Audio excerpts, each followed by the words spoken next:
Hello friends, आज हम लोग ब्लड सिस्टम का दूसरा पार्ट ब्लड कंपोनेंट्स के बारे में पढ़ेंगे। पहले लेक्चर में हम लोगों ने ब्लड के बारे में जनरल बातें देखी थी और आज हम लोग देखेंगे कि ब्लड किन किन चीज़ों से मिलकर बना हुआ है। किसी भी एग्ज़ाम में ये टॉपिक बहुत इम्पोर्टेंट है, एक क्वेश्चन तो यहाँ से आता ही आता है। तो चलिए देखते हैं। ब्लड के दो कंपोनेंट्स होते हैं। जो लिक्विड पोर्शन होता है उसे हम प्लाज्मा कहते हैं और जो सॉलिड पोर्शन होता है उसे हम ब्लड कार्पसल्स या रुधिराणु कहते हैं। जो लिक्विड पोर्शन होता है, जो प्लाज्मा होता है, वो लगभग ब्लड का आधे से ज़्यादा पार्ट होता है, मतलब 55% जो होता है प्लाज्मा होता है और 45% सॉलिड पार्टिकल्स होते हैं जिसे हम रुधिराणु कहते हैं। तो चलिए पहले लिक्विड पोर्शन प्लाज्मा के बारे में जानते हैं।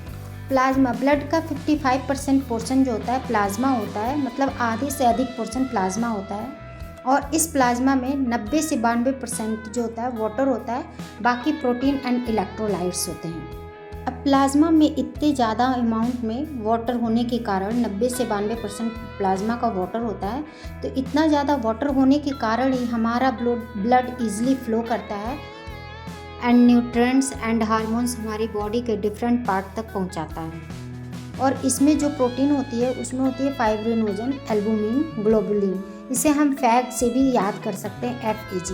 फाइब्रिनोजन जो होती है, इसकी वजह से ही प्लाज्मा जो होता है गाढ़ा होता है। अगर हम फाइब्रिनोजन हटा देते हैं तो प्लाज्मा पतला हो जाता है और इसे सीरम कहते हैं। मतलब विदाउट फाइब्रिनोजन अगर प्लाज्मा है तो उसे सीरम कहेंगे। सीरम का ही यूज हम लोग ब्लड टेस्ट में करते हैं और बीमारियों को ठीक करने में भी सीरम का ही यूज होता है। दूसरा प्रोटीन होता है एल्बुमिन। एल्बुमिन जो होता है ऑस्मोटिक प्रेशर को बैलेंस करता है। और थर्ड वाला होता है ग्लोबुलिन। ग्लोबुलिन जो होता है डिफेंस मैकेनिज्म में इन्वॉल्व होता है। प्लाज्मा से आपके अब इतने ही क्वेश्चंस बनते हैं। अच्छा हाँ, एक क्वेश्चंस और बनता है कि जो प्लाज्मा जो होता है थर्मो रेगुलेशन में हेल्प करता है। अब ब्लड का सॉलिड कंपोनेंट फॉर्मेड एलिमेंट्स या कार्पसल्स के बारे में पढ़ते हैं। ये ब्लड का 45% पार्ट बनाते हैं। इसमें होता है RBC, WBC और प्लेटलेट्स। जो RBC होते हैं उन्हें इरेथ्रोसाइट्स कहते हैं, WBC को ल्यूकोसाइट्स और प्लेटलेट्स को थ्रोम्बोसाइट्स कहते हैं। तो सबसे पहले RBC इरेथ्रोसाइट्स के बारे में पढ़ते हैं। RBC का शेप जो होता है बाइकॉनकेव होता है। इनमें न्यूक्लियस एंड लाइसोसोम एब्सेंट होते हैं। इनका वर्क ऑक्सीजन कैरियर का है, इसलिए इसमें न्यूक्लियस एब्सेंट होता है, लाइसोसोम भी एब्सेंट होता है और इनका शेप बाइकॉनकेव होता है, जिससे क्या है कि ये ज़्यादा से ज़्यादा अमाउंट में ऑक्सीजन कैरी कर सके और हमारी बॉडी के डिफरेंट पार्ट्स तक पहुंचा सके। मेल में जो RBC का अमाउंट होता है वो 5 मिलियन पर mm³ और जो फीमेल में होता है वो 4.5 मिलियन होता है। RBC का जो फॉर्मेशन होता है रेड बोन मैरो में होता है, मतलब लाल अस्थि मज्जा में होता है। और RBC का लाइफ स्पेन 120 दिन का होता है, मतलब 4 महीने बाद हमारे पास एक नई बॉडी हो जाती है। ओके, तो जब इनकी लाइफ स्पेन कंप्लीट हो जाती है, मतलब जब इनका जीवन काल कंप्लीट हो जाता है, तब ये कहाँ ख़त्म होते हैं। इनके अंदर लाइसोसोम तो होता नहीं, तो ये ख़त्म होने के लिए जाते हैं स्प्लीन में। इसीलिए स्प्लीन को ग्रेवयार्ड ऑफ RBC भी बोलते हैं। हम देखते हैं कि ब्लड का जो सॉलिड पार्ट्स होता है, जैसे कार्पसल्स या रुधिराणु में सबसे ज़्यादा अमाउंट में RBC होती है। लगभग 95% कार्पसल्स का RBC होती है। बट यहाँ पे कंफ्यूजन हो जाती है क्वेश्चन में, क्योंकि कभी कभी क्वेश्चन इस तरह पूछता है कि ब्लड का मैक्सिमम पार्ट क्या होता है। तो ब्लड का मैक्सिमम पार्ट प्लाज्मा होता है।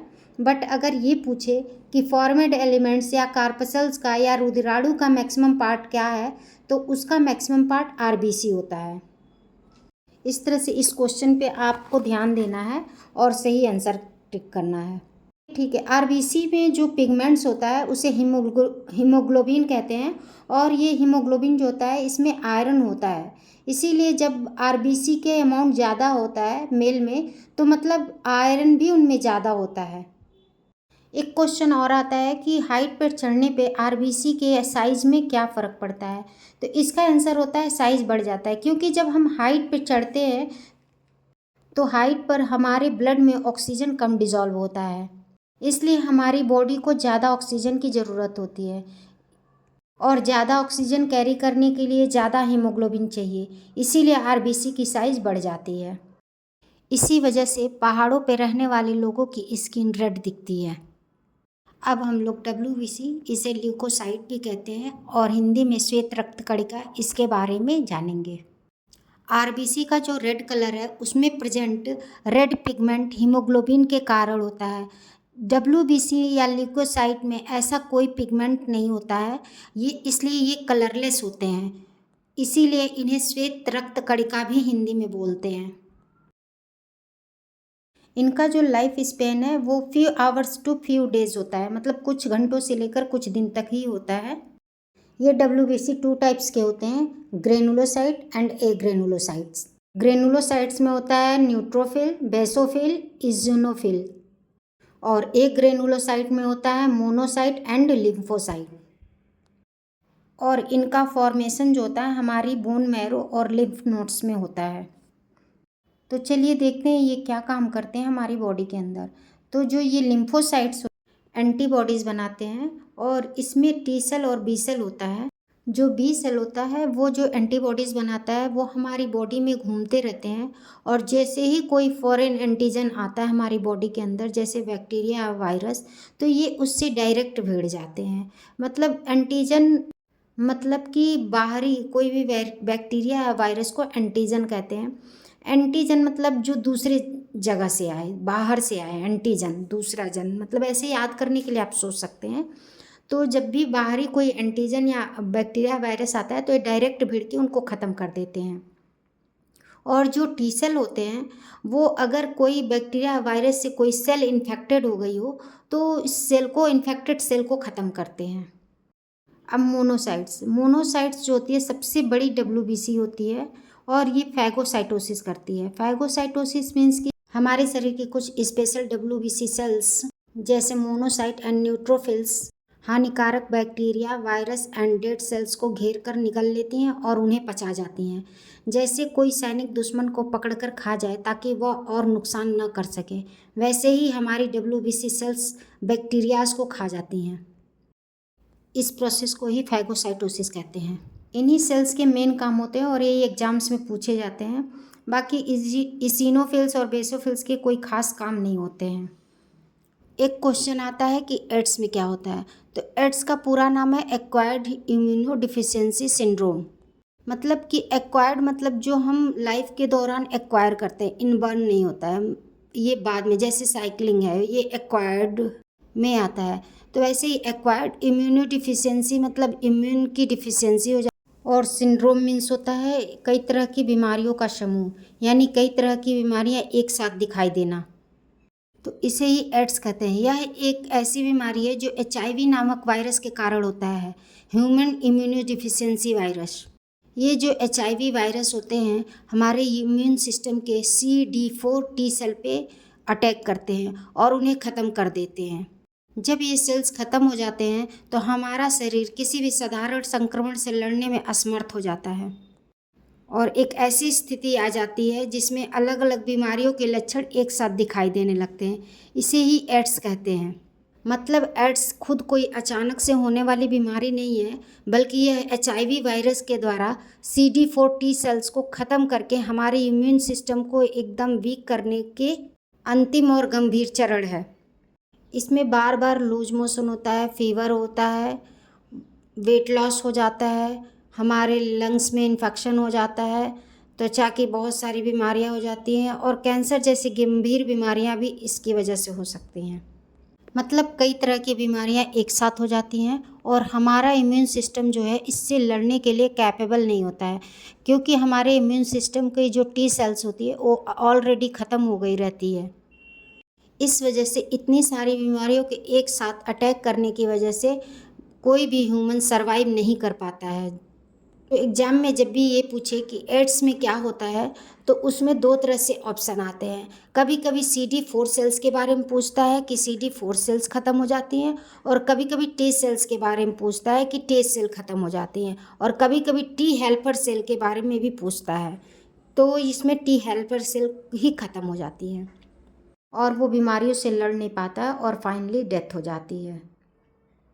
नेक्स्ट चलिए जानते हैं कि वैक्सीनेशन में क्या होता है।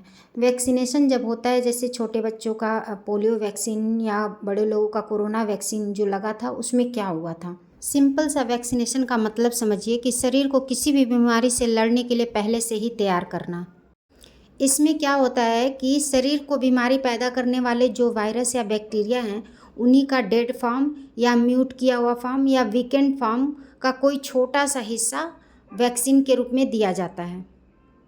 तो इसके बाद हमारे शरीर में क्या होता है, जब ये वैक्सीन लगता है तो हमारा जो इम्यून सिस्टम होता है उसे पहचानता है, क्योंकि उसको लगता है कि रियल में कोई बाहरी पैथोजन है, बैक्टीरिया या वायरस है, तो हमारे शरीर का इम्यून सिस्टम एक्टिव हो जाता है और उन्हें पहचान कर उसके अगेंस्ट एंटीबॉडीज़ हमारी बॉडी में बनने लगती है। और जब इस एंटीबॉडीज़ की पूरी आर्मी रेडी हो जाती है और रियल में बैक्टीरिया या वायरस शरीर में आता है, तो हमारा इम्यून सिस्टम तुरंत उसे पहचान कर उस पर अटैक कर देता है इस आर्मी के, एंटीबॉडीज़ आर्मी के थ्रू। इसे वैसा ही समझिए जैसे कोई प्रिपरेशन करने वाला स्टूडेंट है और उसे टेस्ट पेपर में ही रियल पेपर दे दिया जाए और बोला जाए कि यही आ रहा है, तो वो अच्छे से तैयारी कर लेगा और जब पेपर देने बैठेगा तो वो उसको अच्छे से परफॉर्म कर पाएगा और एग्ज़ाम क्लियर कर लेगा। तो अब चलिए प्लेटलेट्स के बारे में जानते हैं। प्लेटलेट्स को हम लोग थ्रोम्बोसाइट्स भी कहते हैं। थ्रोम्बो मतलब होता है क्लॉट्स और थ्रोम्बोसाइट्स मतलब होता है क्लॉट फॉर्मिंग सेल्स, मतलब जो क्लॉट बनाने वाली सेल्स होती हैं उनको थ्रोम्बोसाइट्स कहते हैं। तो जो प्लेटलेट्स होती हैं वह एक फ्रेगमेंट होती हैं और इनमें न्यूक्लियस एब्सेंट होता है। ओके, ये डिस्क शेप की होती हैं और हमारी बॉडी में इनकी संख्या जो होती है 1.5 लाख से 3.5 लाख होता है।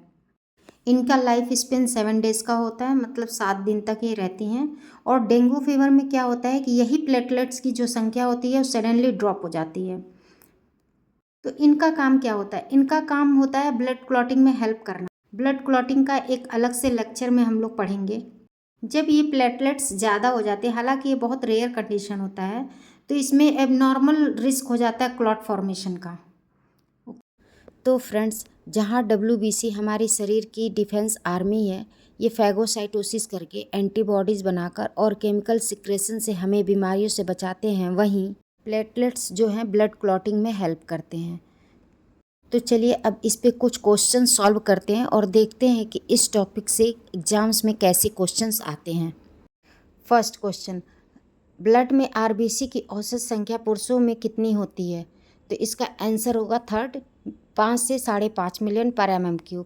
अगर ये महिलाओं की बात होती तो इसमें होता 4.5 से 5 मिलियन पर mm³। चलिए सेकंड क्वेश्चन है, RBC का लाइफ स्पेन लगभग कितना होता है। तो इसका आंसर होगा डी, 120 दिन। में लाइसोसोम नहीं पाया जाता, इसलिए 4 महीने बाद 120 दिन बाद जाके ये स्प्लीन में डिस्ट्रॉय हो जाती हैं।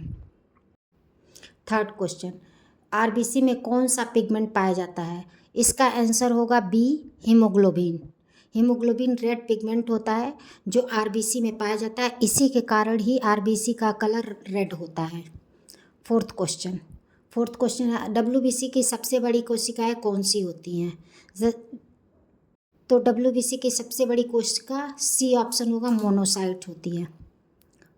फिफ्थ क्वेश्चन, हीमोग्लोबिन का मुख्य कार्य क्या है। तो इसका आंसर होगा ऑक्सीजन एवं कार्बन डाइऑक्साइड का ट्रांसपोर्ट करना हीमोग्लोबिन का मेन कार्य होता है। सिक्स क्वेश्चन है, प्लेटलेट्स की संख्या सामान्यतः कितनी होती है, मतलब हमारी बॉडी में प्लेटलेट्स कितना होता है। तो इसकी संख्या होती है 1.5 लाख से 3.5 लाख होती है। सेवेंथ, प्लेटलेट्स का कार्य क्या है। तो प्लेटलेट्स का कार्य होता है ब्लड क्लॉटिंग में हेल्प करता है। आठवां क्वेश्चन, बी लिम्फोसाइट का मुख्य कार्य क्या है। तो बी लिम्फोसाइट का मुख्य कार्य होता है एंटीबॉडी का प्रोडक्शन करना। बी लिम्फोसाइट एंटीबॉडी बनाती है, तो इसका आंसर बी होगा। 9th क्वेश्चन, RBC कहाँ डिस्ट्रॉय होते हैं। तो हमें पता है कि RBC के अंदर लाइसोसोम नहीं पाया जाता, लाइसोसोम एब्सेंट होता है, तो इसलिए ये लिवर और स्प्लीन इसका आंसर होगा। 10th क्वेश्चन, वैक्सीनेशन में रोगाणु किस रूप में डाले जाते हैं। तो इसका आंसर होगा डेड या इनएक्टिवेटेड पैथोजन। डेड या इनएक्टिवेटेड पैथोजन डालने से हमारी बॉडी में इसके अगेंस्ट बहुत सारी एंटीबॉडीज़ की आर्मी रेडी हो जाती है, और जब ये रियल में एक्टिव फॉर्म में हमारी बॉडी को अटैक करते हैं तो वो बनी हुई एंटीबॉडीज़ के आर्मी उनसे लड़के उन्हें वहीं पे ख़त्म कर देते हैं, तो ये हमारे शरीर को इन्फेक्ट नहीं कर पाती।